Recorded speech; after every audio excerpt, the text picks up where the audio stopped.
The creed of our church consists of 8 articles, but there is more to it than that.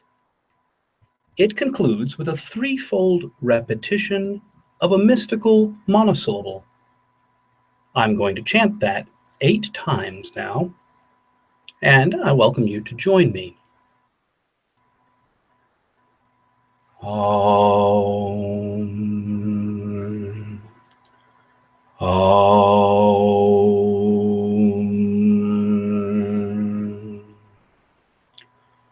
Om.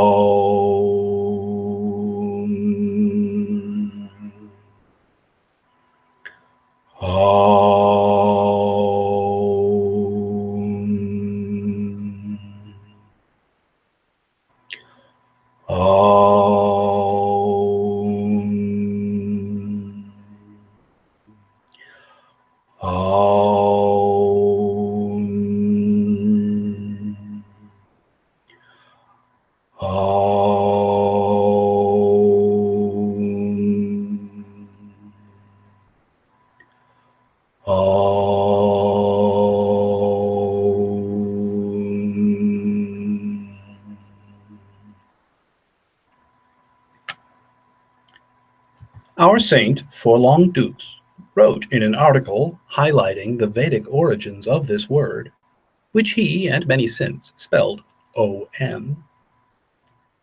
Quoting another authority, he writes, "Who meditates on Om really meditates on all the Vedas, for it is the root, linga, or breath of life, and symbol of speech, the name not only of all our physical and mental powers, but especially of the living principle, the prana, or spirit.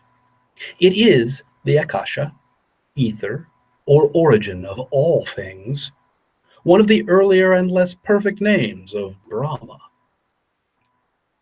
But, writes Forlong, the modern Vedantists spiritualize the original meaning, and in the Vedas, Om is a talisman, which Sir Monier Williams calls the creative energy inherent in the universe. Forlong tells us that Om is used to invoke Agni, Ganesha, Krishna, Shiva, and other gods. He quotes the Purana, "All things pass away, but Om never. It is the symbol of the Lord of all things." Another spelling of the Pranava, reflecting no difference in pronunciation, uses the 3 letters A-U-M. And these 3 sounds of open, gathered, and closed breath have served to represent trinities like that of Brahma, Vishnu, and Shiva, the deities of creation, preservation, and destruction. The Pranava is associated with the Ajna chakra, the subtle center or wheel at the 3rd eye.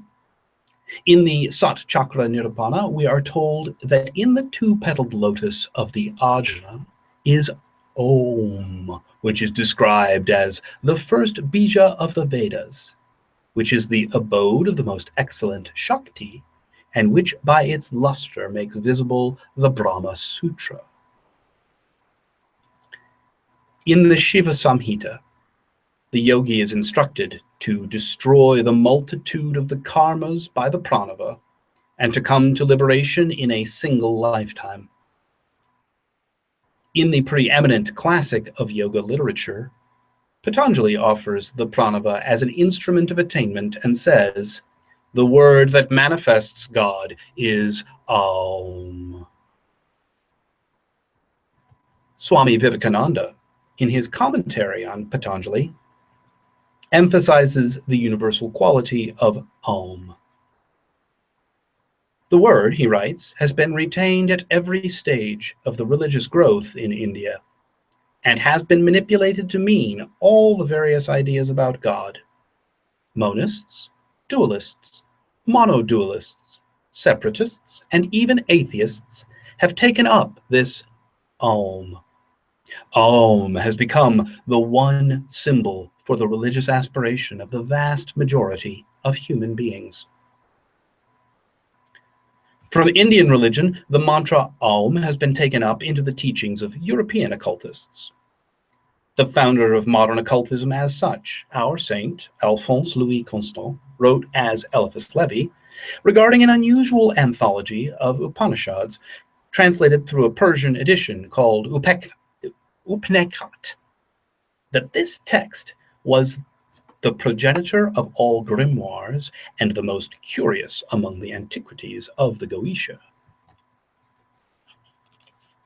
Levi calls it darkness spangled with stars, and he quotes from it with respect to the ritual in which the divine Aum must be repeated inwardly 40 times while a single breath is retained. He also quotes at length a very dramatic passage. Think therefore of the great Aum, which is the name of the Creator, and is that invisible, pure, and indivisible voice which fills all things. This voice is the Creator himself, who becomes audible to the contemplative after 10 manners. The first sound is like that of a little sparrow. The second is twice the first in volume. The third is like the sound of a cymbal. The fourth is as the murmur of a great shell. The fifth is comparable to the song of the Indian lyre. The sixth is like the sound of the instrument called tal. The seventh resembles the sound of a buckaboo flute. The eighth is like that of the instrument called pakuj, which is struck with the hand. The ninth is like the sound of a little trumpet, and the 10th like that of a thundercloud. At each of these sounds, the contemplative passes through different states, and at the 10th, he becomes God. Masonic Scottish Rite organizer Albert Pike had read Levi, and in Pike's lecture for the 28th degree, he says that the Hindu word Aum was said to make the earth tremble and the angels of heaven to quake for fear. Pike quotes the Ramayan to say that Aum represents the being of beings, one substance in 3 forms, without mode, without quality, without passion, immense, incomprehensible, infinite, indivisible, immutable, incorporeal, irresistible. Another pillar of 19th century occultism, the theosophist Helena Petrovna Blavatsky, describes Aum as the formula of a trinity, and she compares it to the Kabbalistic Ein Sof as a figure of the great unknown.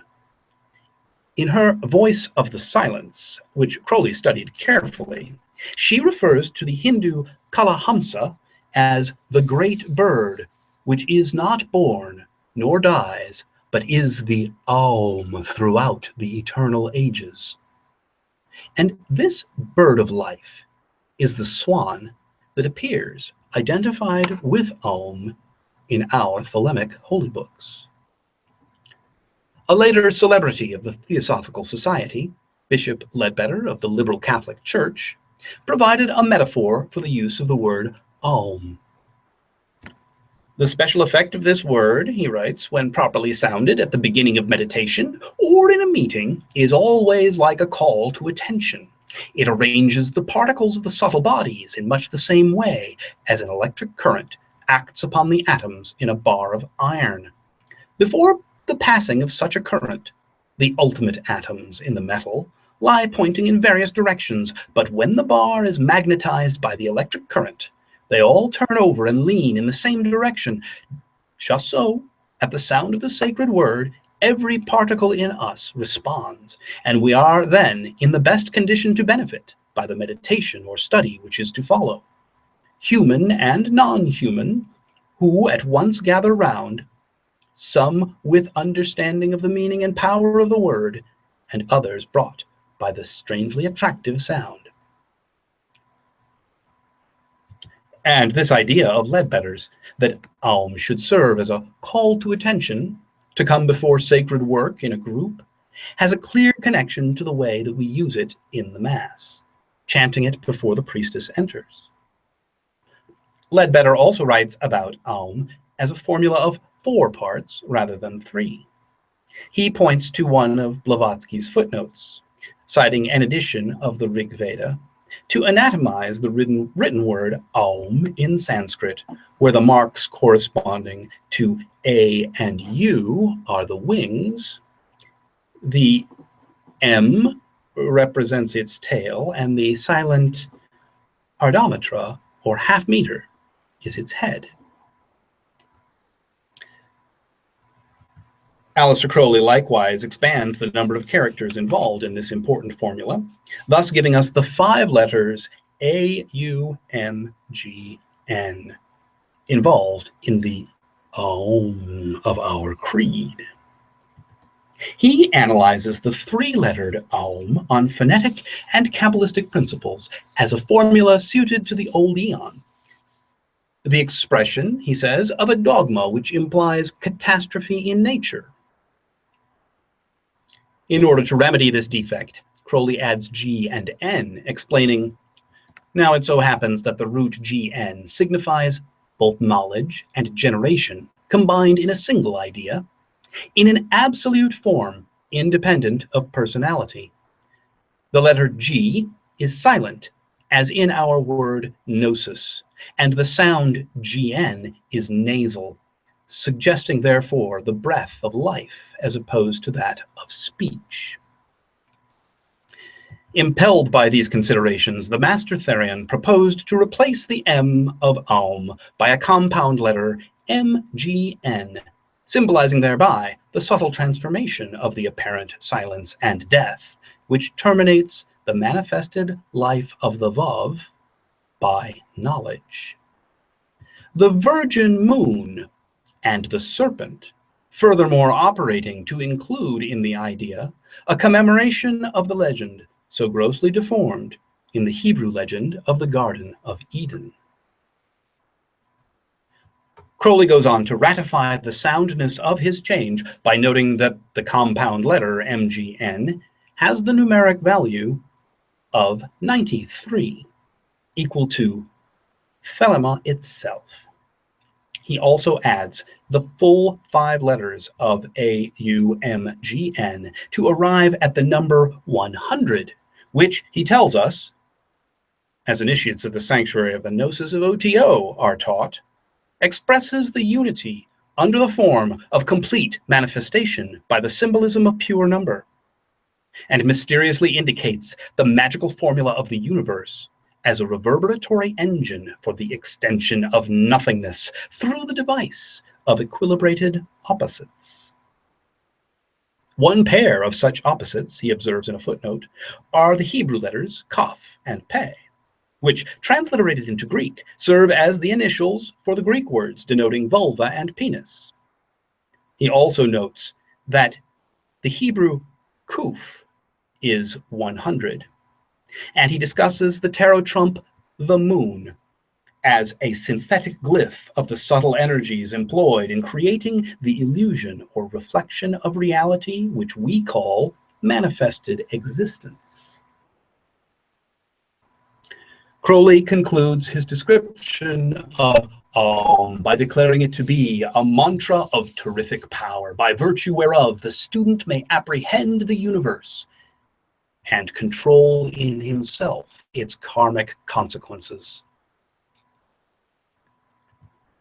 Most occultists who have written about the Pranava compare it to the Christian Amen, and it seems to be used that way in the Gnostic Mass, at the end of various prayers and invocations.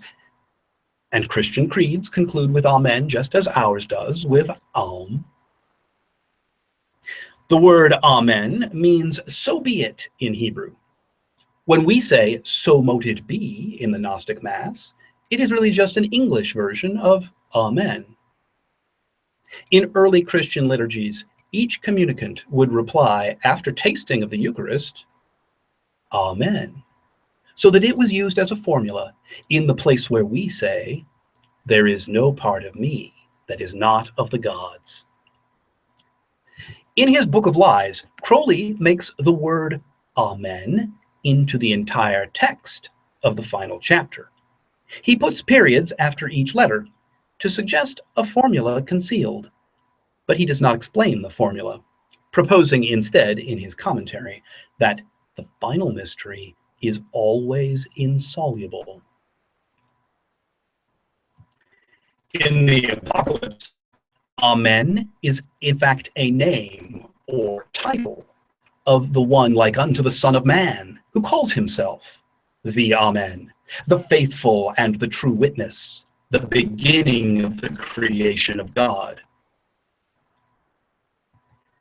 Saint Forlong explains that the word Amen means verily in Hebrew, and he traces its origin to the name of a supreme Egyptian creative deity.